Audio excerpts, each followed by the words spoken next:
Hello दोस्तों, नमस्ते भाई। कैसे हैं आप लोग?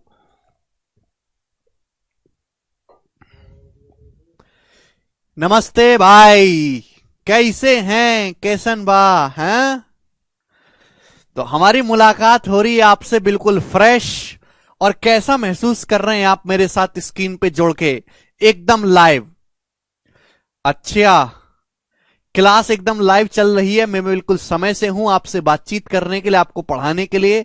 और आज हम अपना एडवांस मैथ का सबसे खूंखार, सबसे इजी चैप्टर शुरू करेंगे, ज्योमेट्री ज्यामिति। है भाई? चलिए दोस्तों, उससे पहले मैं आपको बात बता देना चाहता हूं इस चैप्टर के बारे में कुछ। ठीक है भाई? देखिए, सबसे पहले मैं आप लोगों को ये बात बता देना चाहता हूं।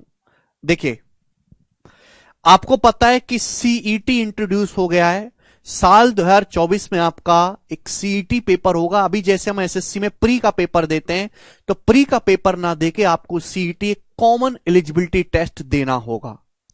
उसके बाद आपका मेंस होगा, और केवल मेंस के बेसिस पे ही आपका सिलेक्शन होगा, आपकी नौकरी लगेगी। सीईटी केवल क्वालिफाइंग है, उसका केवल स्कोर वैलिड है। उसका स्कोर वैलिड नहीं है, कल आपको क्वालिफाई करना है। समझ में आया? ध्यान से सुनेगा मेरे प्यारे भाई। ठीक है बच्चे? अब वेरी गुड इवनिंग भाई। कोई सिलेबस में बहुत ज्यादा बदलाव नहीं होगा। ठीक है बच्चों? सिलेबस हम वही रहेगा जो हम आपको पढ़ा रहे हैं। 2024 के एग्जाम्स के लिए आप लोग तैयारी कर रहे हो। ज्यादातर आप में CGL, CHSL, CPO, MTS, selection post, इन एग्जाम्स की तैयारी करने वाले हैं।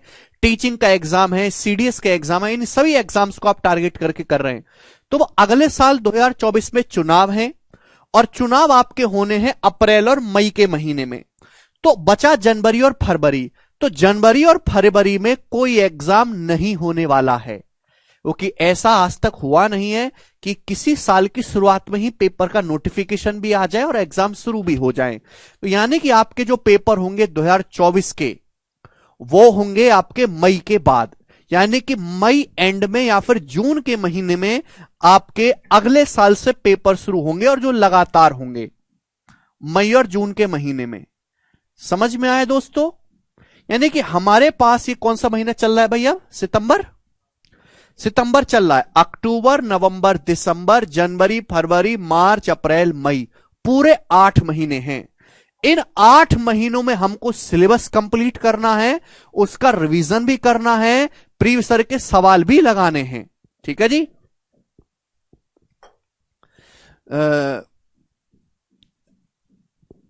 कुछ बच्चे करें सीईटी सही नहीं है एसएससी में। देखिए, रेल में भी सीईटी लागू है। देखो, ध्यान से सुनिए मेरी बात। जब तक कोई चीज एक बार नहीं हो जाती, वो हम नहीं कह सकते वो सही है या गलत है। अब जैसे 2016 में पहली बार ऑनलाइन पेपर होना शुरू हुआ था। ऑनलाइन 2016 से पहले कोई भी पेपर ऑनलाइन नहीं था कंपटीशन का। 2016 में पहली बार एसएससी का पेपर ऑनलाइन होना शुरू हुआ। समझ में आई ये बात? फिर पहले भी बहुत विरोध हुआ था कि ऑनलाइन क्यों कर रहे हो, गांव देहात के बच्चे कंप्यूटर चलाना नहीं जानते, इतना इंटरनेट नहीं है हमारे देश में, ऑनलाइन पेपर कैसे देंगे, बहुत विरोध हुआ था। लेकिन ऑनलाइन हो जाने के बाद जितनी भी गड़बड़ी होती थी एसएससी के पेपर में, सारी खत्म हो गई। आज आपको कोई न्यूज नहीं मिलेगी कि भाई इस सेंटर पे फला चीटिंग हुई, यहां कोई पेपर लीक हो गया। नहीं, कोई चीटिंग। मैं सेंट्रल गवर्नमेंट की बात कर रहा हूं, स्टेट गवर्नमेंट की जॉब की बात नहीं कर रहा। स्टेट गवर्नमेंट की जॉब्स में आज भी बहुत सारी जो है अनियमितता है, वहां बहुत सारी खामियां आज भी हैं, उन्हें बहुत ज्यादा सुधार की जरूरत है। लेकिन सेंट्रल गवर्नमेंट की जो जॉब है, जो केंद्र सरकार की जॉब है, समझ में आया? बीजेपी गवर्नमेंट की, केंद्र सरकार की जो जॉब है, ऑनलाइन आने के बाद और इंटरव्यू खत्म हो जाने के बाद, ये बहुत जल्दी जल्दी चेंज हुए। ऑनलाइन आया, इंटरव्यू खत्म हो गया, इंटरव्यू के बाद डिस्क्रिप्टिव आया। तो गवर्नमेंट ने अच्छा ही किया, डिस्क्रिप्टिव में लगा यार बच्चों की ज्यादातर ये होती है कि हमने लिखा तो बहुत अच्छा था, नंबर नहीं मिले। भाई डिस्क्रिप्टिव भी तो एक टीचर ही चेक करेगा ना। और टीचर का मूड अच्छा है, नंबर अच्छे देगा, टीचर का मूड खराब है, नंबर खराब देगा। तो ये तीनों ही चीज अच्छी रही कि नहीं? ये तीनों प्रयास अच्छे रहे गवर्नमेंट के और सक्सेसफुल रहे। अब ऑनलाइन आने के बाद से बहुत सारी चीजें सिस्टमेटिक वे में शुरू हुई, और जो पेपर लीक होता था या डिले होता था, किसी सेंटर पे कोई गड़बड़ी हो जाती थी, वो सब खत्म हो गया ऑनलाइन आ जाने के बाद। तो अच्छा हुआ। अब ऐसे ही सीईटी, सीईटी में 50-50% चांस है कि ये सही भी हो सकता है एसएससी में, या फिर इसके कुछ गलत परिणाम भी निकल के आ सकते हैं। समझ में आया? अगर ये स्टेट गवर्नमेंट के लिए हो रहा होता तो ये हो सकता है कि बिल्कुल गलत होता, लेकिन सेंट्रल गवर्नमेंट की वैकेंसी हर साल आती है और एक सिस्टमेटिक वे में आती है, हर साल आती है और सिस्टमेटिक वे में आती है। तो मेरे हिसाब से तो सीटी जब तक एक दो बार नहीं हो जाता तब तक हम कुछ नहीं कह सकते। देखो, नए पैटर्न के हिसाब से तो इंसान को ढलना ही पड़ेगा, नए पैटर्न के हिसाब से। तो मैं ये कहना चाहता हूं कि आज से 8 से 10 महीने के बाद आपके पेपर शुरू होंगे 2024 के, ठीक आज से 8-9 महीने के बाद। तो इन 8-9 महीनों में, हरे कृष्णा, 8-9 महीने में आपको पढ़ना भी है, सारा सिलेबस कंप्लीट करना है, आपको रिवीजन भी करना है और प्रीवियस ईयर के सवाल भी लगाने हैं।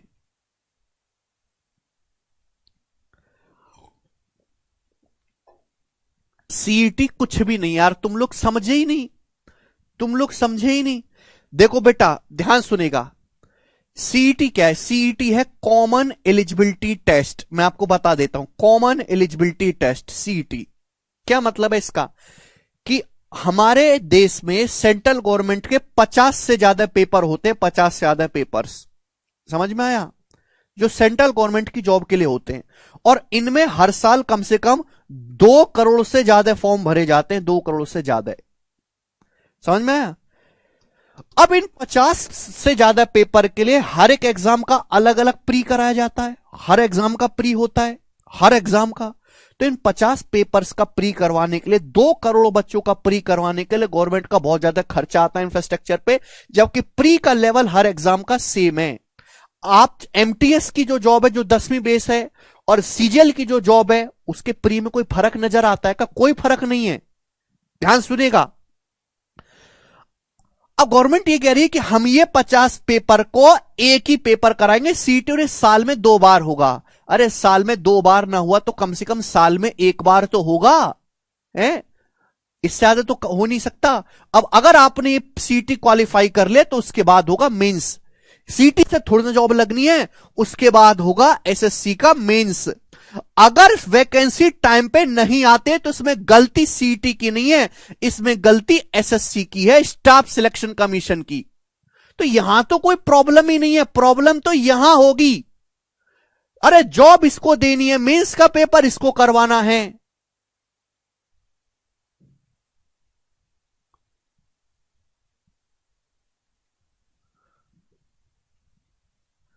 तो उसकी कोई दिक्कत है ही नहीं। दिक्कत है सारी कि जो अब सीटी क्वालिफाई करने के बाद बैंकिंग, जिस बच्चे को बैंकिंग का पेपर देना वो बैंकिंग का मेंस देगा, जिसको रेलवे का पेपर देना है वो रेलवे का जो है मेंस देगा, जिसको एसएससी का देना है वो एसएससी का मेंस देगा। अब ये जो संस्थाएं अलग अलग बनी हुई हैं, मेंस का पेपर ही नहीं करवाएंगी, तो इसमें गलती किसकी हुई? गलती किसकी हुई? गलती हुई इन संस्थाओं की। समझ में आया?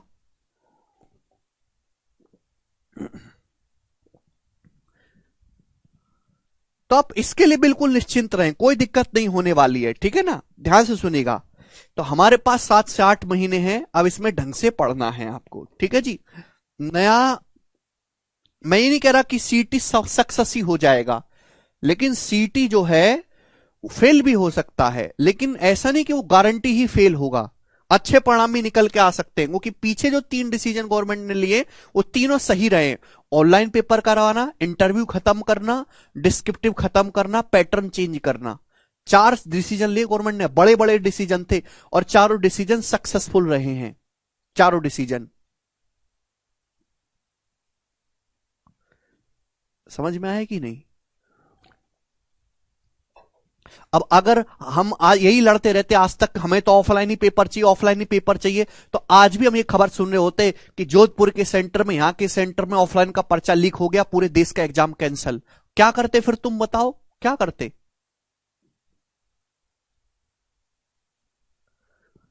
पूछा वही जाएगा, बस नाम बदल दिया है।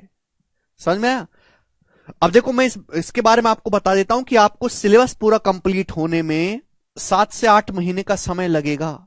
अगर कोई बच्चा हमारे पास ये उम्मीद कर रहा है कि 3, 4 या 5 महीने में हो जाएगा, तो ऐसी बिल्कुल उम्मीद ना करे।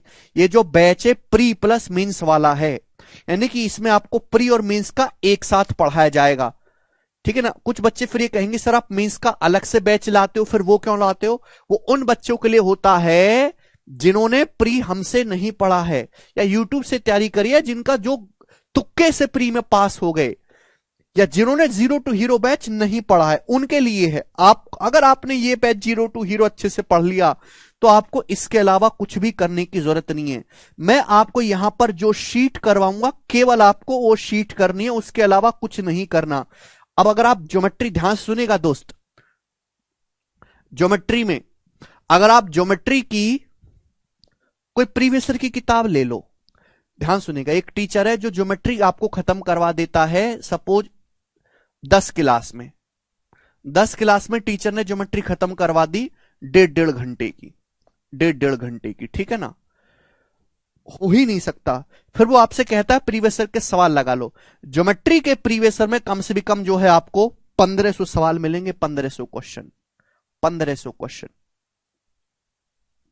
10 क्लास में तो करवा ही नहीं सकता वैसे कोई टीचर कहता है कि हम 20 क्लास में आपको करवा देंगे 1.5 घंटे की, और पीछे ये प्रीवियस ईयर के 1500 क्वेश्चन की शीट है, इनको सॉल्व कर लेना खुद से।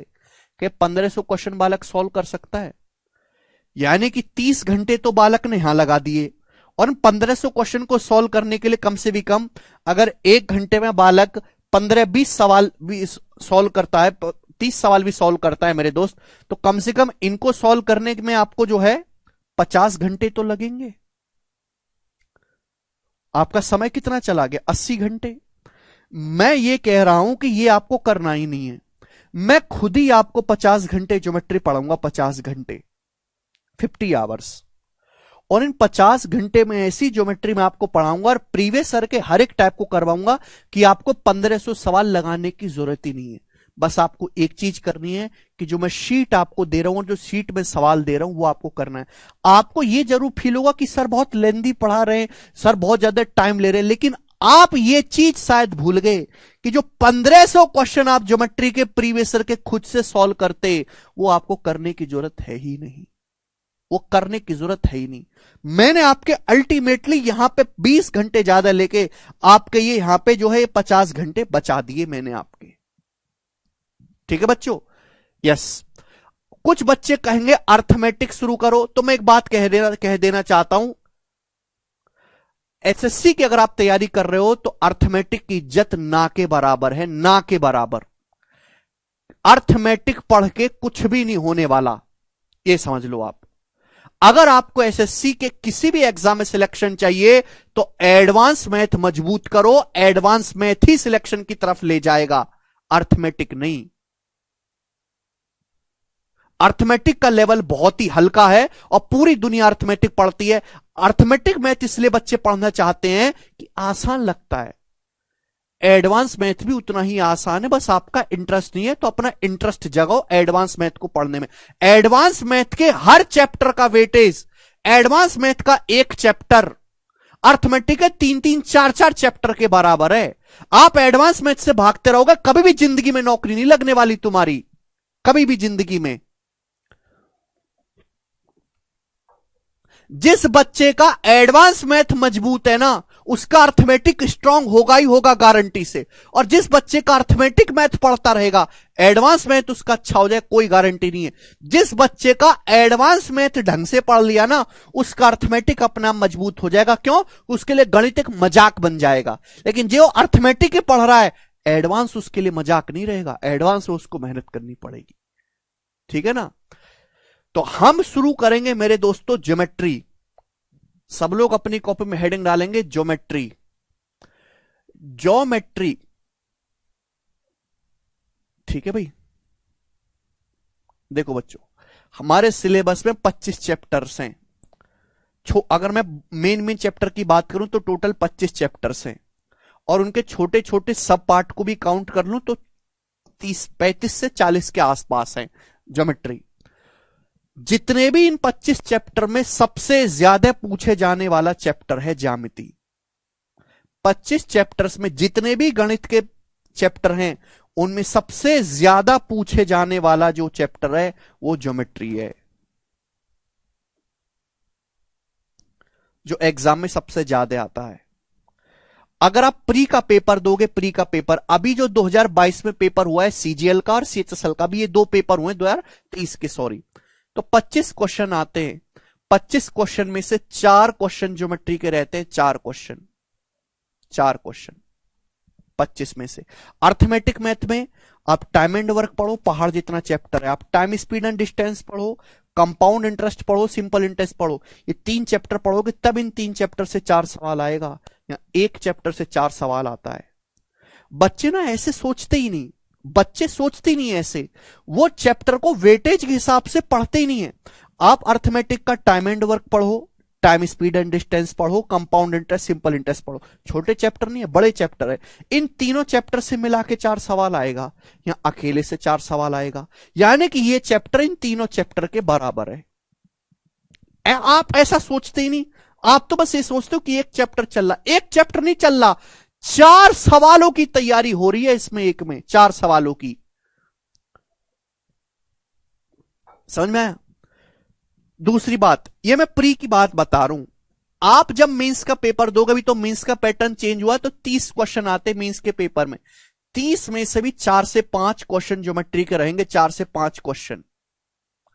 जितने भी डिफेंस के पेपर होते हैं, सीडीएस के, एनडीए के, एफकेट के, डिफेंस के पेपर होते हैं, 100 क्वेश्चन आते हैं, उनमें अर्थमेटिक पूछता ही नहीं है, केवल एडवांस मैथ पूछता है। 100 क्वेश्चन में से 25 से 30 क्वेश्चन डायरेक्ट ज्योमेट्री के होते हैं, 25 से 30 सवाल डायरेक्ट ज्योमेट्री के, 25 से 30 क्वेश्चन सीडीएस के पेपर में, ये है।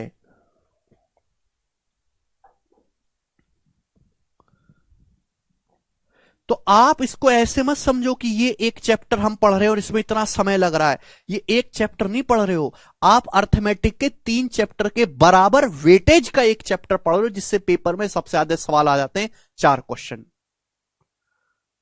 तो अगर आपको 4 क्वेश्चन पढ़ने हैं, और देखिए ये ज्योमेट्री आप पढ़ रहे हो, इसका किसी से कोई लेना देना नहीं है। आपको अर्थमेटिक बिल्कुल ना आती हो, आपको ट्रिग्नोमेट्री, अलजेब्रा, मेंसुरेशन बिल्कुल ना आती हो, कोई दिक्कत नहीं। ज्योमेट्री का किसी चैप्टर से कोई बहुत ज्यादा लेना देना नहीं है। एक बच्चा जो गणित में बहुत कमजोर है, वो सीधा ज्योमेट्री से पढ़ना शुरू कर सकता है और उसे कोई परेशानी नहीं आएगी ज्योमेट्री पढ़ने में। समझ में आया? आप बोलोगे हाँ जी सर समझ में आया है, कोई परेशानी नहीं है। अब मैं आपको बताऊंगा कि मैं इसको पढ़ाऊंगा कैसे, हर एक चीज को बड़े प्यार से समझेगा मेरे दोस्तों। इस चैप्टर में आपको टोटल 15 शीट सॉल्व कराऊंगा, 15 शीट्स मैं आपको 15 शीट सॉल्व कराऊंगा, 15 शीट। और 15 शीट में जो है मेरे प्यारे दोस्त 600 से ज्यादा क्वेश्चंस मैं आपको कराऊंगा, 600 से ज्यादा क्वेश्चन, 600 से ज्यादा क्वेश्चन। आज ऑनलाइन का जमाना है, ऑनलाइन एजुकेशन बहुत सस्ती हो चुकी है। हालांकि आपने आज भी बच्चों को महंगी लगती है, लेकिन इससे सस्ती एजुकेशन हमारे देश में कभी नहीं रही।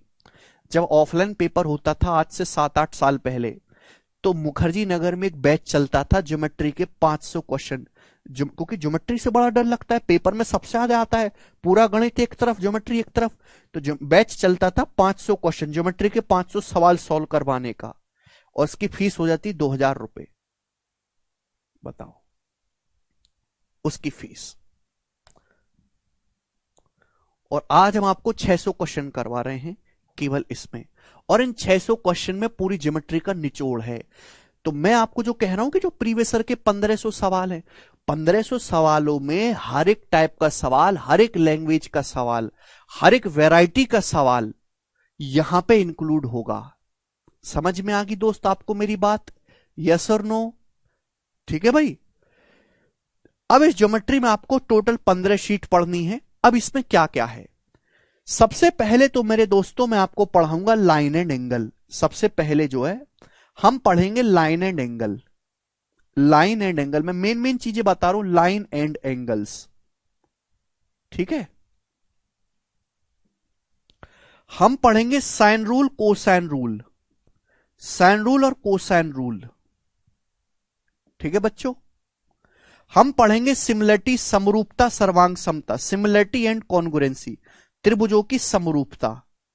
उसके बाद हम पढ़ेंगे ट्राइंगल के सेंटर्स, त्रिभुजों के केंद्र, ट्राइंगल के सेंटर्स, त्रिभुजों के केंद्र। 4 सेंटर होते हैं, है ना, incentre, orthocentre, centroid, circumcentre, ठीक है ना, बाद में मैं आपको समझाऊंगा।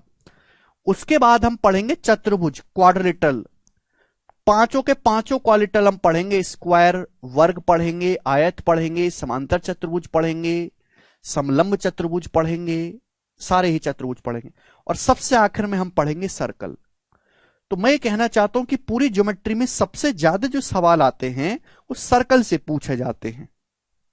सर्कल, पूरी ज्योमेट्री में सबसे ज्यादा सवाल सर्कल से पूछे जाते हैं, ठीक है ना। यानी कि अगर मैं कहूं कि पूरे मैथमेटिक्स में ऐसा कौन सा चैप्टर है जो सबसे छोटा हो, सबसे साइज के हिसाब से सबसे छोटा हो और सबसे ज्यादा सवाल पूछे जाते हो, वो सर्कल है। पूरे गणित में एक ऐसा चैप्टर जो साइज के हिसाब से छोटा हो और उससे सवाल सबसे ज्यादा आते हैं, वो सर्कल है। किसी किसी शिफ्ट में ऐसा भी हमने देखा है कि 25 सवाल आ रहे हैं प्री के पेपर में, तो 25 में से 3 क्वेश्चन केवल और केवल सर्कल से ही हैं, ऐसा भी होता है। समझ में आया? ओके। तो भैया ज्योमेट्री आपको पढ़नी है तो कुर्सी की पेटी बांध के रखिएगा। इसमें आपकी जो लगभग 45 क्लास होंगी, 45 क्लास, 45 क्लास होंगी लगभग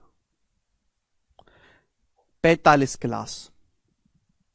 समझ में आया? ऐसा मत करिएगा कि 5, 6, 7 क्लास के बाद कब खत्म होगा, नया कब शुरू होगा, रोने मत लगेगा।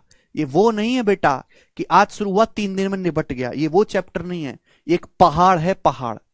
इसमें पढ़ना क्या है? 9th क्लास में ज्योमेट्री की एक अलग किताब आती थी, मुझे सीबीएसई बोर्ड का नहीं पता, मैं यूपी बोर्ड से पढ़ा हूं। तो 9th क्लास में एक ज्योमेट्री की अलग किताब आती थी, पूरी वो पढ़नी होती थी। तो 9th क्लास की सारी ज्योमेट्री आपको पढ़नी है, सारी, जो भी 9th क्लास का सिलेबस था वो पूरा पढ़ना है। 9th क्लास के बाहर कुछ नहीं पढ़ना है आपको, 9वीं कक्षा का पूरा पढ़ना है।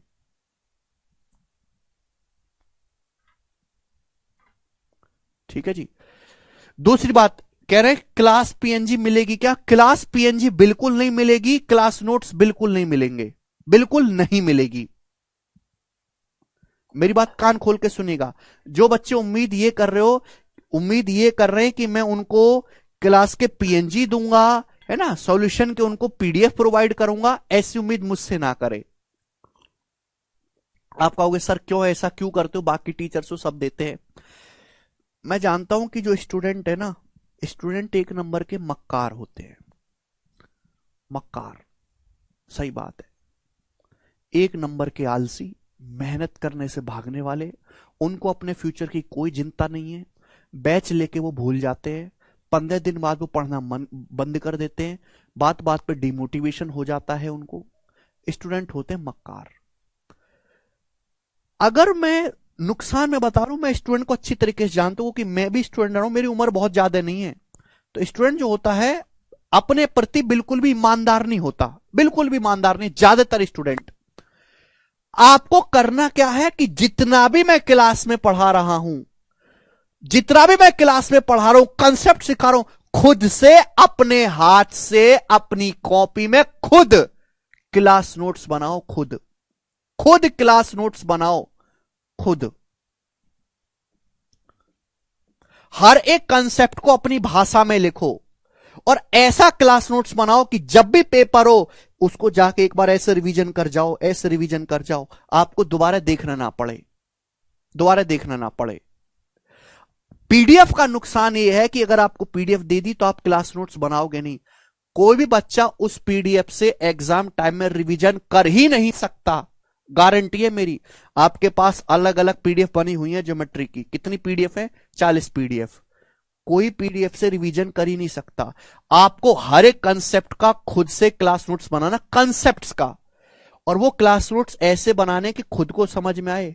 इतनी घटिया हैंड राइटिंग में बनाने, सजा के नहीं लिखना है, कि हेडिंग काले कलर से, हिंदी में ब्लू कलर से, अंग्रेजी में ग्रीन कलर से, ऐसे नहीं लिखना। इतनी घटिया और गंदी हैंडराइटिंग में आपको लिखना कि खुद आपको समझ में आए, अगले बंदे को समझ में ना आए हर एक कंसेप्ट का। और ऐसा कि पेपर में उसको जाओ तो वो पूरी ज्योमेट्री का रिवीजन मात्र आधे घंटे में हो जाए, आधे घंटे में। समझ में आए? उसके बाद सवाल में उसी का, फिर आते हैं सवाल। सवाल में आपको उसी को नोट्स में उतारना है जो आपको टफ लगता हो या मुश्किल लगता हो। आसान सवाल जो आपको लगे कि यार ये तो मैं, इसको मुझे उतारने की जरूरत नहीं, मेरे को याद ही रहेगा हमेशा, उसका आपको नोट्स नहीं बनाना है। कल मुश्किल सवालों का आपको नोट्स बनाना है, कंसेप्ट को आपको बिल्कुल नहीं छोड़ना है। मैं आपको सारे के सारे कंसेप्ट्स की पीडीएफ भी दूंगा, लेकिन चैप्टर खत्म हो जाने के बाद। चैप्टर की शुरुआत में दे दी, अच्छी तरीके जानता हूं स्टूडेंट है मक्कार, क्लास में आएगा ही नहीं, वो वीडियो पूरी देखेगा ही नहीं, वो ढंग से बातों को सुनेगा ही नहीं, वो नोट्स बनाएगा ही नहीं, कहेगा अरे पीडीएफ तो पड़ी हुई है, पीडीएफ देख लेंगे। टालता रहेगा, वो टालता रहेगा, टालता रहेगा। जितना नुकसान इन पीडीएफ ने बच्चों को पहुंचाया है ना, उसकी कोई हद नहीं है। पीडीएफ से कभी रिवीजन नहीं होता। पीडीएफ से जो है शॉर्ट नोट्स तो बनाए जा सकते हैं, ठीक है भाई। आप किसी भी टॉपर की बात सुनो, हमने बहुत सारे टॉपर का इंटरव्यू लिया है, टॉपर गाइडेंस यूट्यूब चैनल है, आपने देखा भी होगा। हर टॉपर जो भी आता है, हम अपने टेलीग्राम चैनल पे पीडीएफ भी डलवाते हैं। एक भी टॉपर ऐसा नहीं जिसने खुद के क्लास नोट्स ना बना रखे हो। टॉपर क्या, कोई सिलेक्ट होने वाला नॉर्मल स्टूडेंट भी ऐसा नहीं है जिसने खुद के क्लास नोट्स ना बना रखे हो। तो क्लास नोट्स बनाने अपने हाथों से, अपने हाथ से, कोई पीएनजी नहीं, कुछ नहीं। समझ में आया कि नहीं? पीएनजी बर्बाद करती है बच्चों को। मेरा क्या, मेरे को तो एक क्लिक करना, सेव होगी, डलवा देनी है, लेकिन वो आपकी आदत को इतना खराब कर देगी कि आप पढ़ोगे ही नहीं। खराब कर देगी वो आपकी आदत। ठीक है बच्चे, समझ में आया? आप बोलोगे हां जी सर समझ में आया है। अब शुरू करते हैं अपना चैप्टर ज्योमेट्री, ज्यामिति। तो ज्योमेट्री की पहली शीट मैंने बना दी, मैं अपलोड करवा दूंगा, ठीक है ना। तो सबसे पहले हम बेसिक जानेंगे। हिंदी और इंग्लिश मैं दोनों ही आपको समझाऊंगा, हिंदी और इंग्लिश दोनों ही उसमें मैं आपको समझाऊंगा मेरे प्यारे भाई। ध्यान से समझने की कोशिश करेगा, ठीक है ना। देखो ये कुछ डेफिनेशन है, पेपर में बिल्कुल नहीं आती हैं, डेफिनेशन पूछी नहीं जाती हैं, बट आपको पता होनी चाहिए होता क्या है। सबसे पहली हम शीट पढ़ेंगे लाइन एंड एंगल, रेखा एवं कोण, लाइन एंड एंगल। तो सबसे पहले आपको समझना है पॉइंट। पॉइंट को हम हिंदी में कहते हैं बिंदु। पॉइंट को हम क्या कहते हैं बच्चों हिंदी में? बिंदु। पॉइंट क्या होता है? पॉइंट एक 0 डायमेंशन फिगर है, या फिर एक ऐसा सर्कल, एक ऐसा वृत्त जिसकी रेडियस या जिसकी त्रिज्या 0 हो। ये तो ही टेक्निकल भाषा में पॉइंट मतलब एक ऐसी आकृति, पॉइंट जिसकी ना लंबाई हो, ना चौड़ाई हो, ना मोटाई हो। ना लंबाई है, ना चौड़ाई है, ना मोटाई है, इसलिए हम उसको कहते हैं 0 डायमेंशन फिगर। डायमेंशन होती है विमाएं, लंबाई चौड़ाई मोटाई किसी फिगर की विमा कहलाती हैं। तो एक ऐसी आकृति जिसकी ना तो कोई लंबाई है, ना चौड़ाई है, ना मोटाई है, उसको हम एक बिंदु कहते हैं। जैसे कि आपके सामने समतल दिखाई दे रहा है मेरे दोस्तों, इस पे मैंने ऐसे डॉट लगा दिया, दिखाई दे रहा रेड रेड डॉट, तो एक पॉइंट हो जाएगा। प्रैक्टिकली इसकी ना तो कोई वैसे थोड़ी बहुत होती है, लेकिन थ्योरेटिकली ना इसकी कोई लंबाई है, ना इसकी कोई चौड़ाई है, ना ही इसकी कोई मोटाई है। मतलब अगर मैं इसको टेक्निकल शब्द में कहूं तो ऐसे कह सकता हूं कि एक ऐसा वृत्त बनाओ जिसकी रेडियस लगभग 0 हो, जिसकी त्रिज्या बिल्कुल 0 के नजदीक हो। समझ में आया? आप बोलोगे हां जी सर। दूसरी बात, पॉइंट को हमेशा कैपिटल लेटर, बड़े अक्षर से डिनोट करते हैं। जैसे पॉइंट है, मैं इसको नाम देना चाहता हूं ए, तो पॉइंट को हमेशा कैपिटल लेटर से डिनोट करेंगे। आप कभी नहीं पढ़ोगे, स्टैंडर्ड नोटेशन है कि पॉइंट को छोटे लेटर से दिखाया गया है। हमेशा पॉइंट को capital letter, capital A, capital B, capital C से निर्देशित करते हैं, कभी भी स्मॉल लेटर से निर्देशित नहीं करते हैं। समझ में आया? आप बोलोगे हां जी सर आया है। तो ये हुई पॉइंट की परिभाषा, एक ऐसी आकृति ना जिसकी कोई लंबाई हो, ना चौड़ाई हो, ना मोटाई हो, यानी कि 0 डायमेंशन, इसकी कोई डायमेंशन है ही नहीं। ठीक है ना बच्चों? आप बोलोगे हां जी सर बिल्कुल सही। इसके बाद हमको समझना है लाइन। लाइन को हिंदी में कहते हैं मेरे प्यारे भी रेखा, line. One dimension figure, line is a set of point having only length with no ends. ये टेक्निकल लैंग्वेज है, देखो यहां पे टेक्निकल लैंग्वेज लिखी हुई है, मैं देसी भाषा में आपने समझा रहा हूं। लाइन एक डायमेंशन फिगर है, लाइन मतलब रेखा, लाइन मतलब जिसमें केवल लंबाई होती है, ना तो चौड़ाई होगी ना ही मोटाई होगी। समझ में? लाइन वन डायमेंशन फिगर है जिसमें केवल लेंथ होती है, जिसमें केवल लंबाई ही लंबाई होती है, ना तो लाइन की कोई चौड़ाई होती है ना ही कोई मोटाई होती है। लाइन का कोई स्टार्टिंग पॉइंट नहीं होता, कोई एंड पॉइंट नहीं होता। लाइन कहां से शुरू होगी कहां पे खत्म होगी कोई नहीं जानता। लाइन बहुत सारे बिंदुओं का एक समुच्चय है। भाई मैंने एक पॉइंट बना दिया, इसके आगे एक और पॉइंट बना दो, इसके आगे एक और पॉइंट बना दो, इसके आगे एक और पॉइंट बना दो, इसके आगे एक और पॉइंट बना दो, इसके आगे एक और पॉइंट बना दो। तो अनंत पॉइंट को जब मैं ऐसे बराबर में रख दूंगा तो क्या बन जाएगी? एक लाइन बन जाएगी। समझ में आया बच्चों? आप बोलोगे हां जी सर। यानी कि मेरे प्यारे भाई, लाइन कहां से शुरू हुई नहीं पता, लाइन राइट डायरेक्शन में भी कोई एंड नहीं है, ना ही लेफ्ट डायरेक्शन में कोई एंड है। समझ में आया? कोई प्रॉब्लम, कोई परेशानी? छोटी छोटी सी बातें हैं, चलेगा। ध्यान सुनेगा मेरे दोस्तों, लाइन को हमेशा स्मॉल लेटर से डिनोट करते हैं। जैसे लाइन है, मुझे इस लाइन को नाम देना है, तो मैं इस लाइन को एक नाम दे दूंगा। सपोज मैंने इस लाइन को एल नाम दे दिया, स्मॉल एल, तो मैं इसका नोटेशन करूंगा लाइन स्मॉल एल।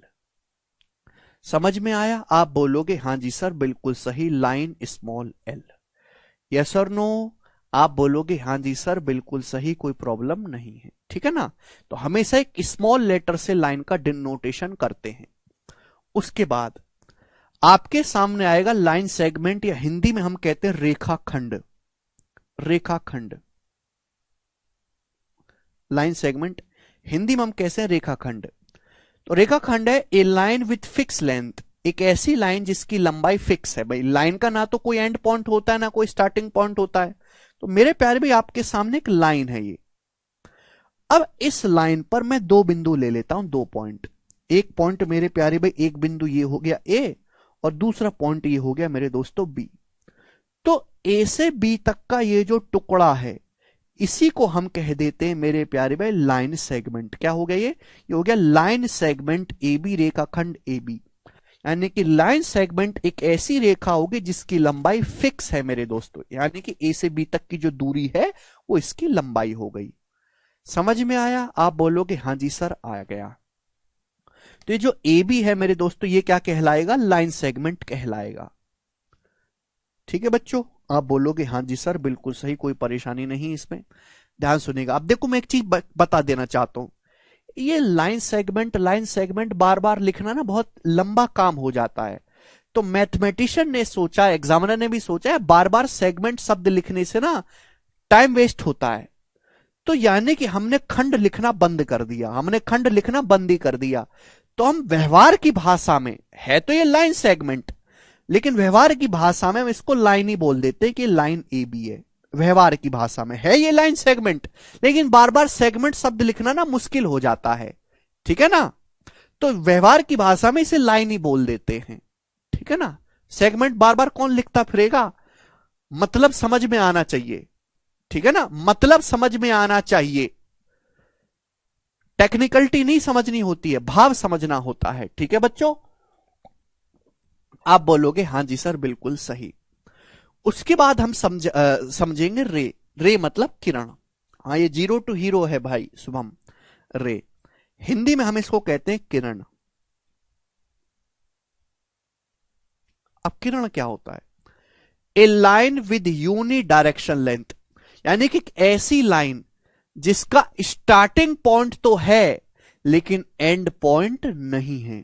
एक ऐसी लाइन मेरे दोस्तों जिसका स्टार्टिंग पॉइंट तो पता है, जैसे यहां से शुरू हो रही है मेरे प्यारे भाई, लेकिन एंड कहां पे होगी ये हमको नहीं पता, ये हमको नहीं पता। ठीक है ना? स्टार्टिंग पॉइंट तो फिक्स है, एंड कहां पे होगी नहीं पता।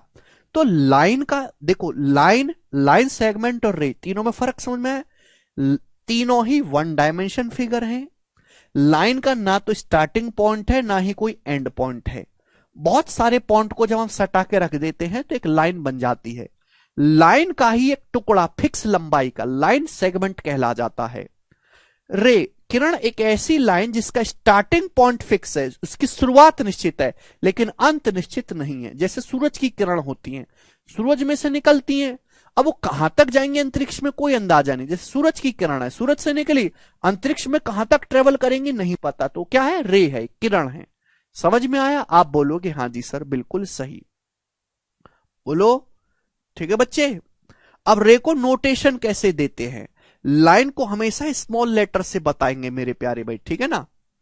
या फिर लाइन को नोटेशन करने का एक तरीका और भी है, मैं वो भी आपको बताता हूं। या तो आप स्मॉल लेटर से लिखो, या फिर मेरे दोस्तों एक चीज मैं आपको और दिखाता हूं। जैसे सपोज इस लाइन पर स्थित दो बिंदुओं के नाम मुझे पता है ए और बी। सपोज इस लाइन पर स्थित दो बिंदुओं के मुझे नाम पता है ए और बी। ये लाइन है, लाइन पर दो पॉइंट है ए और बी, मुझे इनके नाम पता है, इसका नाम है ए, इसका नाम है बी। तो हम इसको ऐसे भी लिख देते हैं लाइन ए बी। समझ, ये भी लाइन को निर्देशित करने का एक तरीका है। समझ में आया?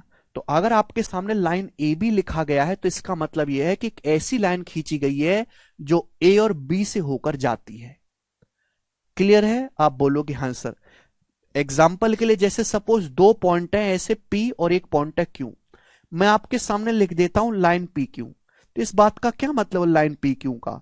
तो लाइन पी क्यू का मतलब ये हुआ कि एक ऐसी लाइन खींचो जो पी और क्यू दोनों से होके जाती हो, तो ये कहलाएगी लाइन पी क्यू। बात समझ में आ गई? आप बोलोगे हां जी सर बिल्कुल सही। तो लाइन को लिखने के दो तरीके हैं। ऐसे ही रे को लिखने के तरीके क्या है मैं आपको समझाता हूं। जैसे ध्यान से सुनेगा मेरे दोस्तों, किरण का स्टार्टिंग पॉइंट तो फिक्स है, एंड पॉइंट कहां है नहीं पता। सपोज इस किरण पर, इस रे पर एक पॉइंट है क्यू, ये कोई पॉइंट क्यू है, मैंने इसको नाम दे दिया पी क्यू। तो इसको लिखने का तरीका यह है रे पी क्यू, ऐसे लिखो बच्चों, पी क्यू लिख दिया। अब देखो स्टार्टिंग पॉइंट तो फिक्स है, अंत नहीं हो रहा, तो पी से क्यू की तरफ ऐसे तीर चला दो, ऐसे तीर चलाएंगे रे पी क्यू। समझ में? ऐसे तीर चला देंगे, ठीक है ना। पी क्या है बच्चों? पी क्या है बच्चों? Starting point.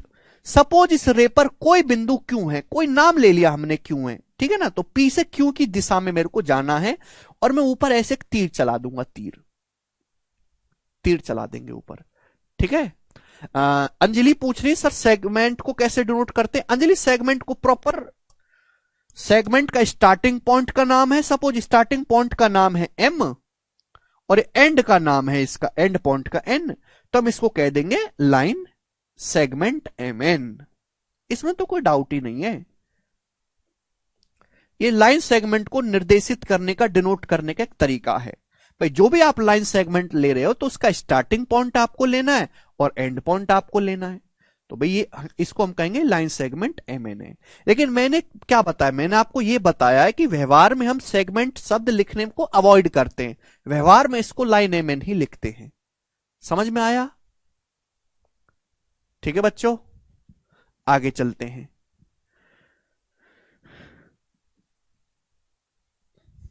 अरे ये बातें तो सभी को पल्ले पड़ रही होंगी ना, बहुत बढ़िया, सभी को पल्ले पड़ रही हैं। आगे चलते हैं मेरे प्यारे स्टूडेंट्स, सब लोग अपनी कॉपी में हेडिंग डालेंगे। अब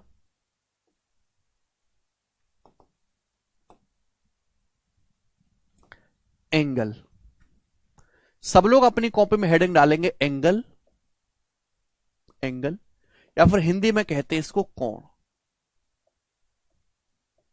एंगल, या फिर हिंदी में दोस्तों हम इसको क्या कहते हैं? कोण। ठीक है बच्चों, आप बोलोगे हां जी सर। एंगल क्या होता है? दो रेखाओं के बीच झुकाव को कोण कहते हैं। एंगल क्या है? एक सेकंड, हाँ, दो रेखाओं के बीच झुकाव को कोण कहते हैं। हिंदी वाले भाई लिख लेंगे, दो रेखाओं के बीच झुकाव को कोण कहते हैं। Inclination between two line, English में लिखेंगे inclination between two line is called angle. जैसे मेरे प्यारे भाई, एक लाइन ये हो गई मेरे दोस्तों, एक लाइन ये हो गई और एक ये दूसरी लाइन होगी, दूसरी लाइन मेरे प्यारे भाई, दूसरी लाइन। इन दोनों के बीच ये झुकाव बन रहा है, ये इंक्लिनेशन बन रहा है, इसी को हम कहते हैं कोण। मैं नाम दे देता हूं, सपोज कि ये लाइन है ओ ए और ये लाइन है ओ बी। समझ में आया?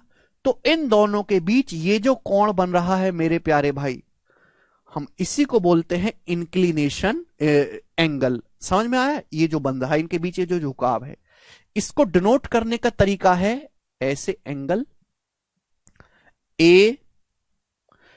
जिस शीर्ष पे आप कोण बना रहे हैं उसको बीच में लिखना हमेशा एंगल एओबी। ये इसको लिखने का एक तरीका है। समझ में आया? आपके मन में डाउट आएगा कि सर एंगल को नापते कैसे, कोण को नापने का तरीका क्या है? तो बच्चों कोण को नापते हम डिग्री में। कोण को किस में नापते हैं बेटा? डिग्री में नापते हैं, डिग्री में। ध्यान से मेरी बात को सुनेगा। जैसे ये एक सीधी रेखा है मेरे दोस्तों, सीधी रेखा। तो बहुत साल पहले इंसानों की मीटिंग हुई, उन्होंने ये डिसाइड कर लिया कि भाई एक जो पूरा राउंड है, आप एक चक्कर मार के यहां पे वापस आ जाओ, तो ये एक जो पूरा राउंड है 360 डिग्री का कहलाएगा। 360 डिग्री का एक जो पूरा राउंड है ये 360 डिग्री का कहलाएगा। ये डिसाइड हो गया मीटिंग में। समझ में आ गया? आप बोलोगे हाँ जी सर समझ में आ गया, 360 डिग्री का। ये पहले से ही डिसाइड किया, ये कहीं से प्रूफ नहीं किया गया। जैसे बाट होता है ना, 1 किलो का बाट है। अब 1 किलो का बाट कोई कह के थोड़ा ना होगा कि 1 किलो का बाट इतना बनाना है। बड़े बूढ़ों ने पहले बना दिया कि भाई आज से इस बाट को हम 1 किलो का कहेंगे। तो कुछ चीजें ऐसी हैं जो गणित की शुरुआत करने से पहले खुद ही माननी पड़ती हैं। ठीक है ना? नितेश कह रहे सर बेसिक से बता दो।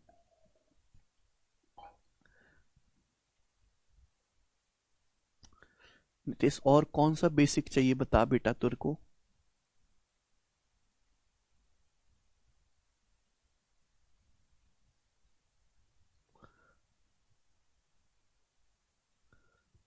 है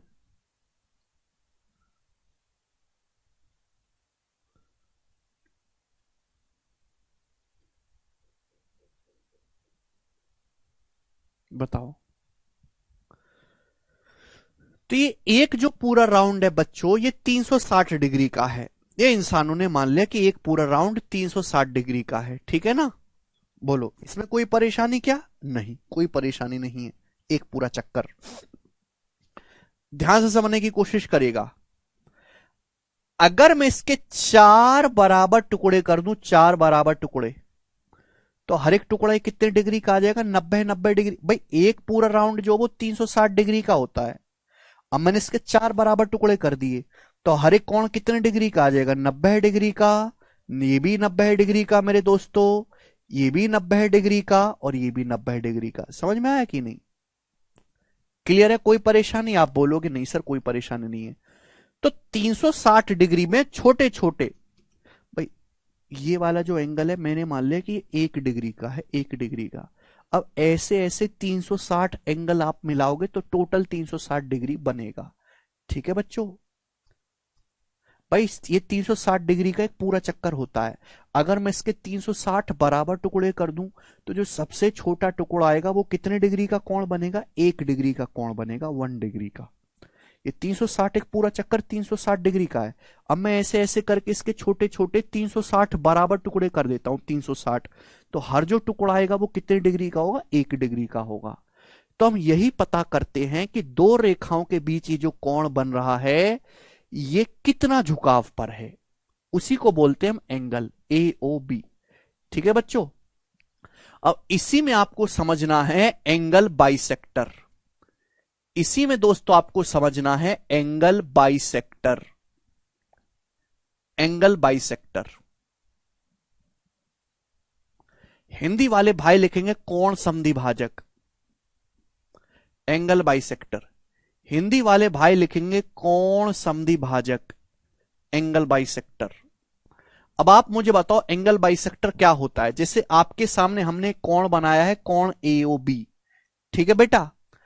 तो एंगल बाइसेक्टर का मतलब है एक ऐसी लाइन जो एंगल के 2 बराबर बराबर टुकड़े कर दे, एंगल को 2 बराबर हिस्सों में बांट दे।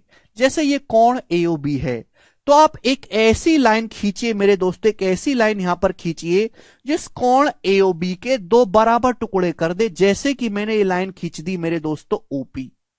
ओपी।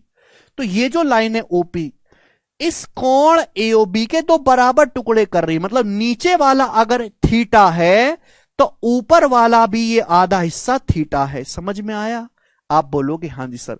तो इसी को हम बोलते हैं angle bisector. OP is angle bisector of AOB. OP is angle bisector of, angle bisector of, ध्यान सुनेगा मेरे दोस्तों, एओबी।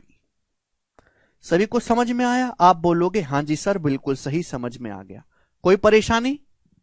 तो एंगल बाइसेक्टर का मतलब एक ऐसी लाइन जो कोण को, ये जहां भी आपको शब्द दिखाई दे ना बाइसेक्टर, सेक का मतलब होता है मेरे दोस्तों आधा, बाई का मतलब होता है दो, दो टुकड़ों में आधा आधा करना, एंगल मतलब कोण को।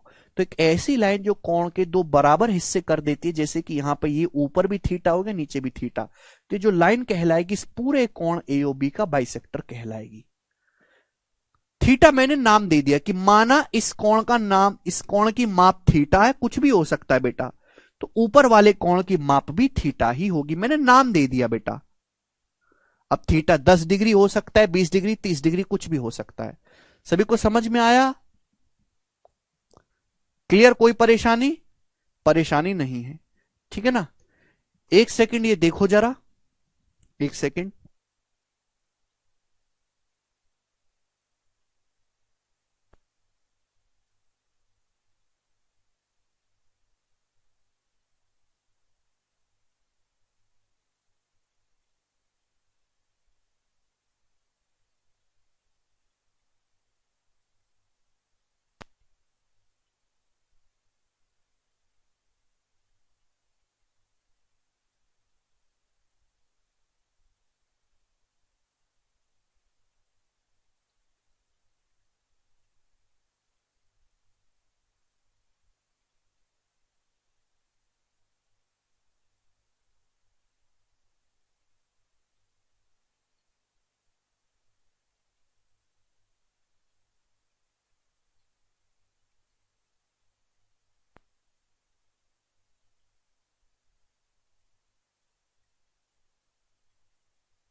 ये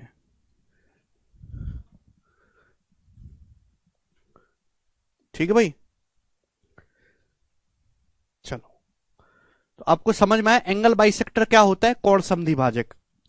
ध्यान से समझिएगा मेरे दोस्तों, सब लोग अपनी कॉपी में हेडिंग डालेंगे, टाइप ऑफ एंगल। सब लोग अपनी कॉपी में हेडिंग डालेंगे टाइप ऑफ एंगल्स, त्रिभुजों कोणों के प्रकार, टाइप ऑफ एंगल्स। सब लोग अपनी कॉपी में हेडिंग डालेंगे टाइप ऑफ एंगल्स। सबसे पहला है आपके सामने एक्यूट एंगल, न्यून कोण। सबसे पहला आपके सामने एक्यूट एंगल, हिंदी में हम लोग इसको कहते हैं न्यून कोण। पता है किसी बच्चे को न्यून कोण क्या होता है? आप लोगों को पता है एक्यूट एंगल न्यून कोण क्या होता है? एक्यूट एंगल का मतलब है एक ऐसा कोण मेरे दोस्तों, एक ऐसा कोण थीटा जो 0 डिग्री से 90 डिग्री के बीच में होता है, उसे हम एक्यूट एंगल या न्यून कोण कहते हैं। हर एक एंगल को अलग अलग स्पेशल नाम दिया गया है। जैसे कि एग्जाम्पल के लिए मैंने आपके सामने ये कोण बना दिया, ये वाला कोण। ये कोण 70 डिग्री का है, तो 0 डिग्री से बड़ा है और 90 डिग्री से छोटा है।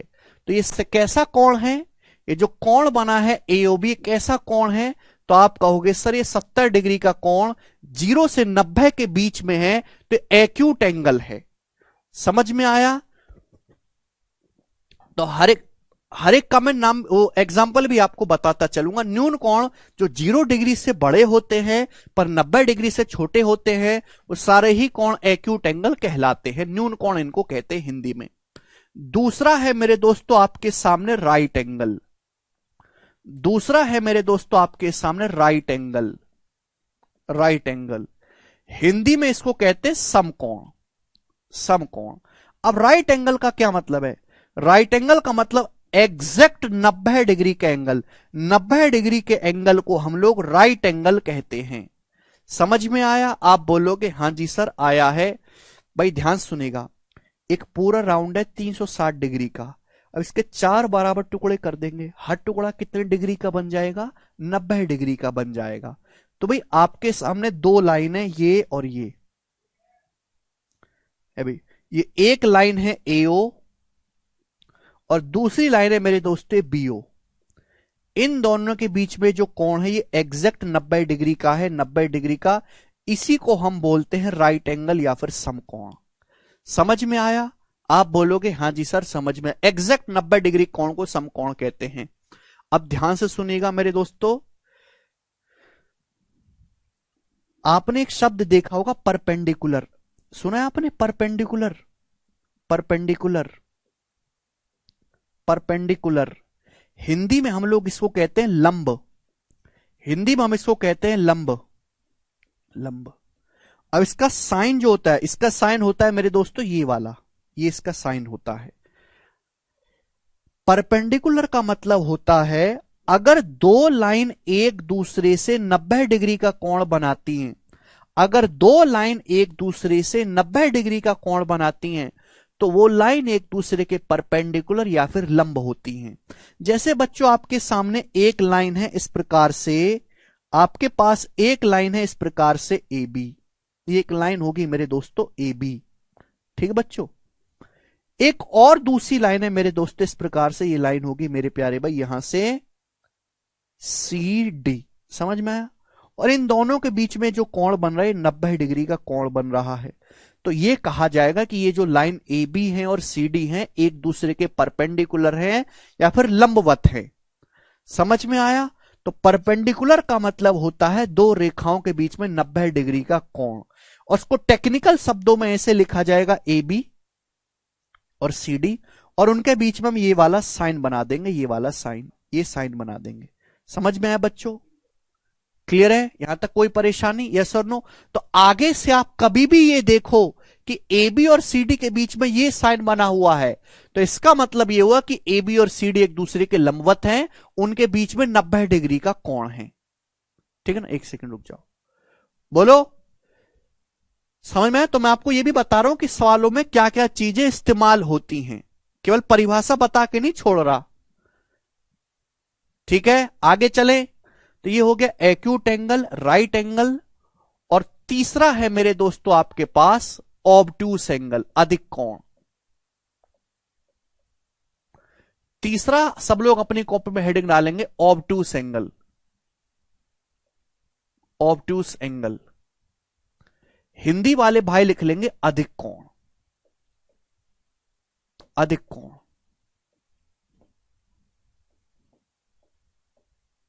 अधिक कोण।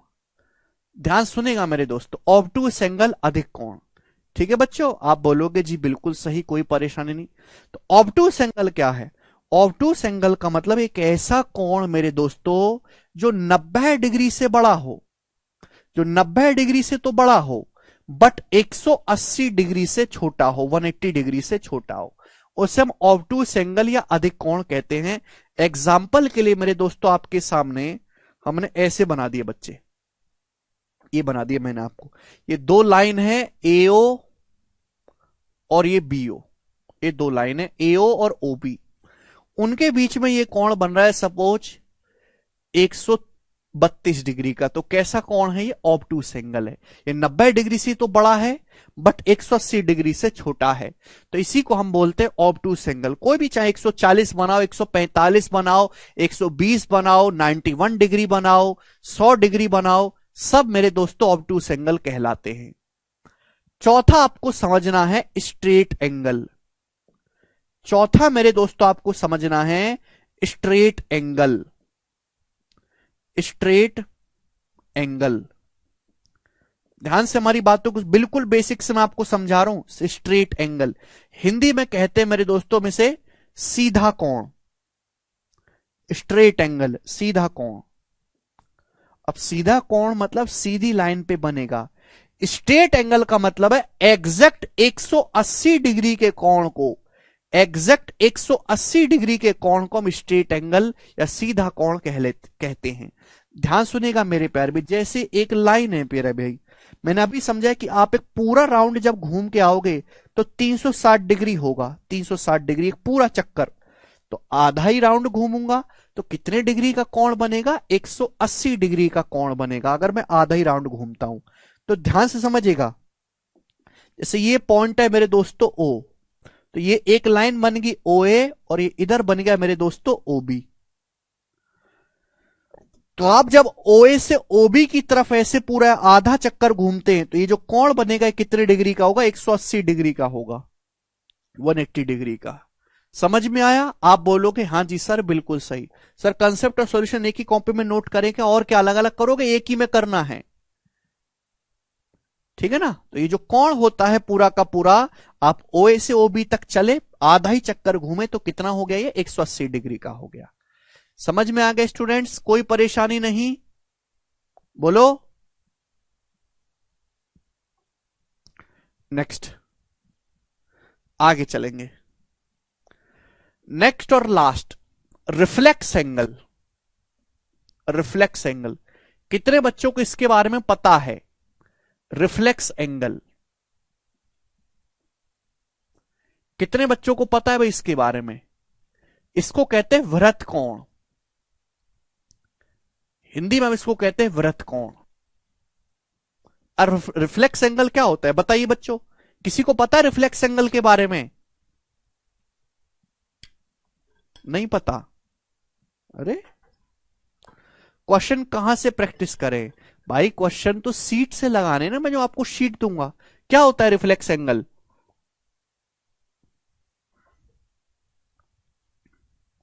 बिल्कुल सही, एक ऐसा कोण मेरे दोस्तों जो 180 डिग्री से बड़ा हो, ऐसा कोण जो 180 डिग्री से बड़ा हो बट 360 डिग्री से छोटा हो।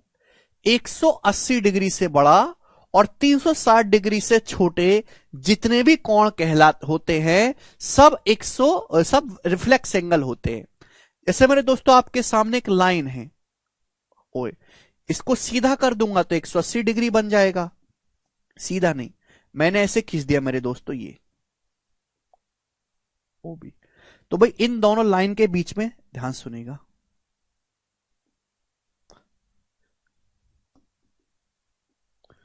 एक सेकेंड भाई, इन दोनों लाइन के बीच में ओ ए और ओ बी दो लाइन है, इन दोनों लाइन के बीच में ये जो कोण बन रहा है, ये वाला, ये जो कोण बन रहा है, सपोज ये कोण है 218 डिग्री का। बताओ 180 से बड़ा है, 180 से बड़ा है, 360 डिग्री से छोटा है, तो कैसा एंगल है 218 डिग्री का? ये रिफ्लेक्स एंगल है। रिफ्लेक्स एंगल ऐसे भी बन सकता है मेरे दोस्त, ऐसे भी, ये है और ये लाइन है मेरे दोस्तों, ओ ए बी। समझ में आया ना? मेरी बात को ध्यान सुनेगा। तो बेटा ये जो एंगल है, आप यहां से यहां तक घूमते हो, ये एंगल है सपोज 291 डिग्री का, 291 डिग्री का। कैसा एंगल है? रिफ्लेक्स एंगल है। समझ में आया? बोलिए, कोई प्रॉब्लम, कोई परेशानी? 291 डिग्री का। तो जो कोण 180 से बड़े होते हैं, 360 डिग्री से छोटे होते हैं, वो कोण रिफ्लेक्स एंगल कहलाते हैं। ठीक है बच्चे? अच्छा, लास्ट आपको समझना है कंप्लीट एंगल। लास्ट आपको समझना है कंप्लीट एंगल। हिंदी में हम इसको कहते हैं संपूर्ण कोण। कंप्लीट एंगल हिंदी में हम इसको क्या कहते हैं बेटा? संपूर्ण कोण। संपूर्ण कोण। अब संपूर्ण कोण का क्या मतलब है? एग्जैक्ट 360 डिग्री के कोण को हम संपूर्ण एंगल कहते हैं। एग्जैक्ट 360 डिग्री के एंगल को कंप्लीट एंगल बोलते हैं। भाई एक लाइन है, आप पूरा घूम के आ गए, तो एंगल कितने डिग्री का बना? 360 डिग्री का। एक कंप्लीट चक्कर 360 डिग्री का होता है, तो 360 डिग्री के कोण को हम कहते हैं कंप्लीट एंगल, संपूर्ण कोण। तो कोण मेरे दोस्तों, ये मैंने आपको सबसे पहले समझाया। सबसे पहले मैंने आपको समझाया एंगल क्या होता है, फिर मैंने आपको बताया एंगल बाइसेक्टर क्या होता है। बाइसेक्टर एक ऐसी लाइन जो एंगल को दो आधा आधे में कर दे। फिर एंगल के प्रकार, न्यून कोण क्या है, राइट एंगल क्या है, ऑब्टूस एंगल क्या है, स्ट्रेट एंगल क्या है, रिफ्लेक्स एंगल क्या है, कंप्लीट एंगल क्या है।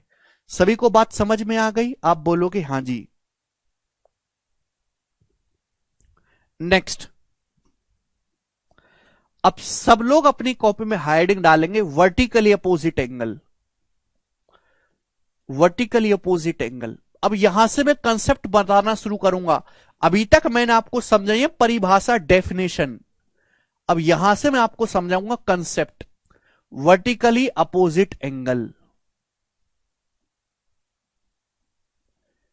हिंदी वाले भाई क्या कहते हैं इनको? कहते हो भी कुछ कि नहीं? नाम सुना है कभी इसका? शीर्षाभिमुख कोण। शीर्षाभिमुख कोण। शीर्षाभिमुख कोण, वर्टिकली अपोजिट एंगल, शीर्षाभिमुख कोण। कभी नाम सुना है? हाँ बिल्कुल, सीडीएस के लिए एकदम सफिशिएंट है। शीर्षाभिमुख कोण क्या होता है बच्चों? शीर्षाभिमुख कोण, ध्यान सुनेगा, जब भी मैं दो लाइन खींचता हूं, मैंने एक लाइन ये खींची बेटा और एक लाइन ये खींची, दो लाइन, तो दो लाइन एक दूसरे को कहीं ना कहीं काटेंगे अगर वो समांतर नहीं है। जैसे मेरे दोस्तों ये लाइन होगी ए बी और एक दूसरी लाइन होगी मेरे दोस्तों सी डी। कहां काट रही है एक दूसरे को? यहां पे काट रही है मेरे दोस्तों, यहां पर इसको मैं नाम देता हूं पॉइंट ओ। पॉइंट ओ पर काटती हैं। तो जब भी दो लाइन एक दूसरे को काटती हैं, तो आमने सामने के जो कोण होते हैं, आमने सामने के कोण, भाई ये वाला कोण इसके सामने का कोण है, ये वाला, ये हमेशा बराबर होते हैं। यानी कि अगर ये वाला कोण थीटा है, तो इसके सामने वाला ये भी कोण थीटा होगा, और इन्हीं को हम बोलते हैं वर्टिकली अपोजिट एंगल। क्लियर हुई बात? जब भी दो लाइन एक दूसरे को काटती हैं, जैसे यहां पे लाइन हमने ए बी और सी डी खींचा, तो आमने सामने के जो कोण होते हैं इन्हें वर्टिकली अपोजिट एंगल बोलते हैं, और ये आपस में बराबर होते हैं। 45-46 प्रज्वल, कोई प्रॉब्लम इसमें? आपके मन में डाउट आएगा सर ऐसा क्यों होता है, मैं आपका डाउट भी क्लियर करूंगा, ध्यान से सुनेगा मेरे प्यारे भाई, ठीक है ना? देखो बच्चों, अभी हमने समझा है कि अगर कोई एक सीधी रेखा है, तो सीधी रेखा मतलब कितना बनना चाहिए? Total angle 180 degree.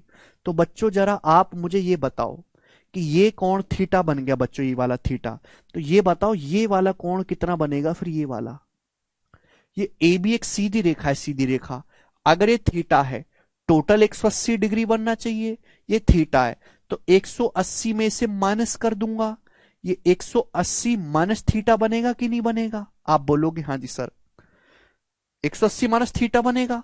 अगर ये थीटा है, टोटल 180 होना चाहिए, सीधी रेखा है, तो ये कितना बचा? 180 माइनस थीटा बचा। आप बोलोगे हाँ जी सर बिल्कुल सही।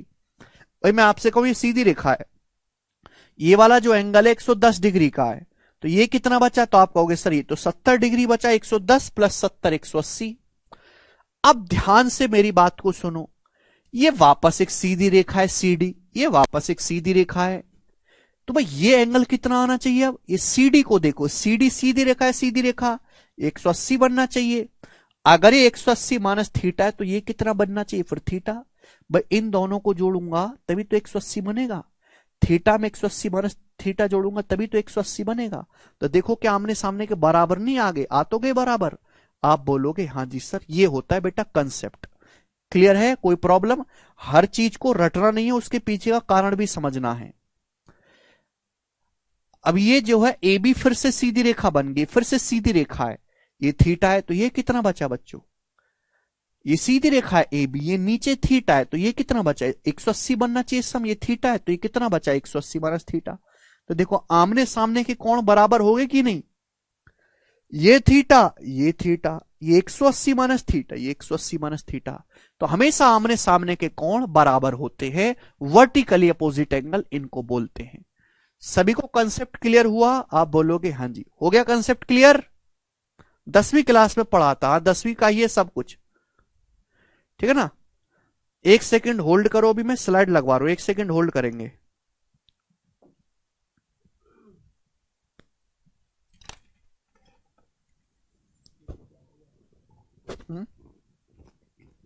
हम्म बड़ा कर दो ना।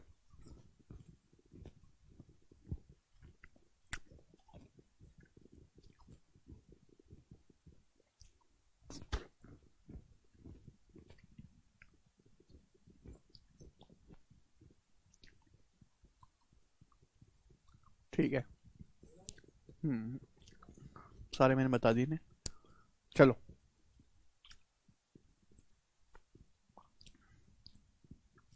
चलेगा, ध्यान से सुनिएगा मेरे प्यारे भाई, सभी लोग ध्यान से सुनिएगा।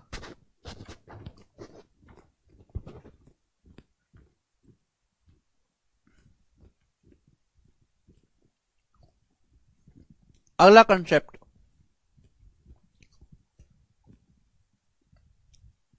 अगला कंसेप्ट देखिए ध्यान से सुनिएगा, अगले कंसेप्ट को ध्यान से समझिएगा। जैसे बच्चों हमने आपके सामने कोण बनाया है, जैसे बच्चों हमने आपके सामने कोण बनाया है, कोण, मैंने आपके सामने एक एंगल बनाया है एओबी, ये तो समझ गए ना, इसे एंगल बोलते हैं, दो रेखाओं के बीच झुकाव को, एओबी। तो ये है एओबी, इसको बोलते हैं इंटीरियर एंगल। क्या बोलते हैं? अंदर की तरफ, इंटीरियर एंगल। वैसे हम इसे एंगल ही बोलते हैं, लेकिन यह है इंटीरियर, यह है इंटीरियर। समझ में आया? ध्यान सुनिएगा, इंटीरियर है मेरे प्यारे भाई, ध्यान समझिएगा मेरे दोस्तों। इंटीरियर को हिंदी में कहते हैं आंतरिक, आंतरिक कोण एओबी। जहां इंटीरियर एंगल है वहीं एक्सटीरियर एंगल भी है। अगर मैं साइड ओबी को आगे बढ़ा लूं, यहां पे आगे बढ़ा लूं मेरे दोस्तों, मैंने साइड ओबी को ये आगे बढ़ा दिया, यहां पे मैंने साइड ओबी को यहां पे आगे बढ़ा दिया मेरे दोस्तों, इस प्रकार से। तो इसी वर्टेक्स पर, ध्यान से सुनिएगा, मैंने ओबी को मेरे दोस्तों आगे बढ़ा दिया, आगे। तो इसी वर्टेक्स पर एक कोण ये और बन गया, ये वाला कोण, ये एक कोण ये भी बन गया मेरे दोस्तों, ये भी बन गया। इसी को हम बोलते हैं exterior angle, exterior angle at vertex O, interior angle at vertex O, exterior angle at vertex O. समझ में आया? ठीक है, इंग्लिश में ज्यादा होगा, मैं हिंदी में समझाता हूं। जब भी आपके सामने मेरे दोस्तों हमने कोण बनाया, कोण, इसको हम बोलते हैं, जैसे मैंने आपके सामने एओबी बनाया, तो वैसे कोण है। अब ए और बी के बीच में अंदर की तरफ बनता है, तो हम इसे बोलते हैं आंतरिक कोण एट वर्टेक्स ओ, आंतरिक कोण एट वर्टेक्स ओ। समझ में आया? आप बोलोगे हाँ सर। अगर हम किसी भी साइड को आगे बढ़ा देंगे मेरे प्यारे भाई, तो एक जो कोण बनता है उसी को हम बोलते हैं एक्सटीरियर एंगल एट वर्टेक्स हो, यानी कि इंटीरियर से सटा हुआ हमेशा एक एक्सटीरियर एंगल बनता है, आंतरिक कोण के साथ हमेशा एक बाह्य कोण बनता है। समझ में आया? आंतरिक कोण के साथ हमेशा बाह्य कोण बनता है, तो इसे बोलेंगे interior angle at vertex O. Vertex का मतलब होता है शीर्ष, शीर्ष का मतलब कोना समझ लीजिए, पॉइंट ओ, और ये एक्सटीरियर एंगल एट वर्टेक्स ओ। सभी को समझ में आया? कोई प्रॉब्लम? ठीक है बच्चे, आप बोलोगे सर कोई परेशानी नहीं है, जो अंदर की तरफ बनेगा वो आंतरिक कोण, जो बाहर की तरफ बनेगा वो बाहरी कोण, यानी कि आंतरिक कोण और बाहरी कोण का सम 180 डिग्री होगा, ये दोनों आपस में सटे हुए होते हैं। क्लियर है? आप बोलोगे हाँ सर क्लियर है। अब यहां से कंसेप्ट को समझने की कोशिश करेगा मेरे दोस्तों। हमने आपके सामने ये कोण बनाया है AOB, नाम देता हूं मैं आपके सामने। हमने आपके सामने एक एंगल बनाया बच्चों AOB, ये interior angle at AOB, AOB हमने आपके सामने कोण बनाया। ये क्या है? इसका इंटरनल एंगल बाइसेक्टर, आंतरिक कोण समद्विभाजक। अभी हमने समझा कि भाई अगर ये कोण है, एक ऐसी लाइन खींचो जो इसके दो बराबर टुकड़े कर दे, जैसे कोण 60 का है। अब मैं सपोज कोण 60 डिग्री का है, तो 60 का आधा कर देंगे, ये भी 30 डिग्री, ये भी 30 डिग्री, तो ये लाइन क्या कहलाती है? कोण समद्विभाजक कहलाती है। तो ये जो लाइन है मेरे प्यारे भाई OP, O से P तक OP, ये लाइन क्या है? इंटरनल एंगल बाइसेक्टर, आंतरिक कोण समद्विभाजक। क्लियर है? सभी बच्चों को समझ में आया? आप बोलोगे हाँ जी सर हमें समझ में आया, कोई परेशानी नहीं। तो बच्चों जैसे ये इंटरनल एंगल है, अब मैं इसको आगे बढ़ाऊंगा तो क्या बनेगा? ये एक्सटीरियर एंगल बनेगा, बाह्य कोण। तो अगर बच्चों में एक्सटीरियर एंगल का बाइसेक्टर खींचता हूं, एक ऐसी लाइन जो एक्सटीरियर एंगल के दो बराबर टुकड़े कर दे, मतलब ये भी अल्फा और ये भी अल्फा बराबर बराबर हो जाए, तो हम उसको बोलते हैं exterior angle bisector, external angle bisector, बाह्य कोण समद्विभाजक। क्या बोलते हैं? बाह्य कोण समद्विभाजक। यानी कि ये हो गया Q, इसको मैं नाम देता हूं Q। यानी कि OP जो है वो इंटरनल एंगल बाइसेक्टर है, OQ जो है वो एक्सटर्नल एंगल बाइसेक्टर है। किसी बच्चे को इसमें कोई डाउट, किसी भी बच्चे को इसमें कोई समस्या? फिर से मैं आपको बता देता हूं कि भाई जब भी आप कोई कोण बनाओगे तो हर कोण के साथ एक्सटीरियर एंगल भी बनता है। ये आंतरिक कोण है, इससे सटा हुआ, इसको आप आगे बढ़ाओ, ये बनेगा बाह्य कोण। जहां आंतरिक कोण है वो बाह्य कोण होगा, जहां घर वाली होगी वहां बाहर वाली भी होगी, बिल्कुल ऐसी। अब इंटरनल एंगल का बाइसेक्टर, अंदर वाले का इंटरनल एंगल बाइसेक्टर, जो एक्सटर्नल एंगल का बाइसेक्टर है, एक्सटर्नल एंगल का, ये एक्सटर्नल एंगल बाइसेक्टर। बस इतना सा कंसेप्ट है और इसमें कोई समझने वाली बात नहीं है। आप बोलोगे हाँ जी सर, तो ध्यान से सुनिएगा, मैं आपको समझाना चाहता हूं कि इंटरनल एंगल बाइसेक्टर और एक्सटर्नल एंगल बाइसेक्टर के बीच में हमेशा 90 डिग्री का कोण बनता है। ये जो कोण होगा वो हमेशा 90 डिग्री का होगा। ये पेपर में कई बार थ्योरम पूछी गई है कि हमने एक कोण का इंटरनल एंगल बाइसेक्टर खींचा और एक्सटर्नल एंगल बाइसेक्टर खींचा, इन दोनों के बीच में कितने डिग्री का कोण बनेगा? तो इंटरनल और एक्सटर्नल बाइसेक्टर के बीच में ये जो कोण बनेगा, ये हमेशा 90 डिग्री का होगा। ये कोण 90 डिग्री का होगा, आंतरिक कोण समद्विभाजक और बाह्य कोण समद्विभाजक के बीच में। आप कहोगे सर कैसे, क्यों, कहां? समझाऊंगा मेरे प्यारे। आप जानते हैं कि आंतरिक कोण समद्विभाजक है, आधा आधा हो गया, ये भी थीटा ये भी थीटा, टोटल हो गया 2 थीटा। ये एक्सटर्नल एंगल बाइसेक्टर है, आधा आधा हो गया, ये भी अल्फा ये भी अल्फा, टोटल हो गया अल्फा प्लस अल्फा 2 अल्फा। ये जो पूरा है सीधी रेखा है, एक सीधी रेखा है पॉइंट ओ पर। सीधी रेखा का मतलब कितना हो गया? टोटल कितना बनना चाहिए? ये 2 थीटा प्लस 2 अल्फा, टोटल कितना बनना चाहिए? 180 डिग्री बनना चाहिए। बनना चाहिए बच्चों? आप बोलोगे हाँ सर। दोनों तरफ 2 से डिवाइड कर देंगे तो थीटा प्लस अल्फा कितना बन गया? 90 डिग्री। तो थीटा प्लस अल्फा बराबर आ गया 90 डिग्री। और ये थीटा और ये अल्फा, ये थीटा प्लस अल्फा, यही तो कोण बन रहा है, यही तो कोण बन रहा है मेरे दोस्तों, यही तो कोण बन रहा है इंटरनल एंगल और एक्सटर्नल बाइसेक्टर के बीच में, यही तो कोण बन रहा है। आप बोलोगे हाँ जी सर बिल्कुल सही। यानी कि अगर आपके सामने ये कोण है, एक कोण आपके सामने बनाया, ये हो गया बच्चों इसका इंटरनल बाइसेक्टर थीटा थीटा, और ये हो गया इसका एक्सटर्नल बाइसेक्टर। इन दोनों के बीच में जो कोण बनेगा, इन दोनों के बीच में ये वाला, इन दोनों के बीच में जो कोण बनेगा ये हमेशा 90 डिग्री का होगा। दिस इज द कंसेप्ट, ध्यान रखिएगा।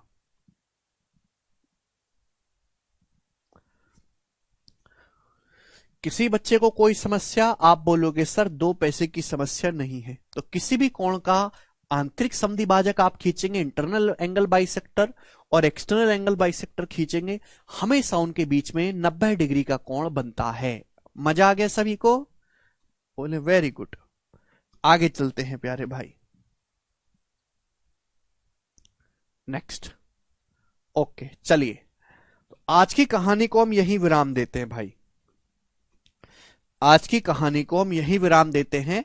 आज हम इतना ही छोड़ते हैं। आज की क्लास वार्म अप क्लास थी, आज मैंने बहुत धीरे समझाया।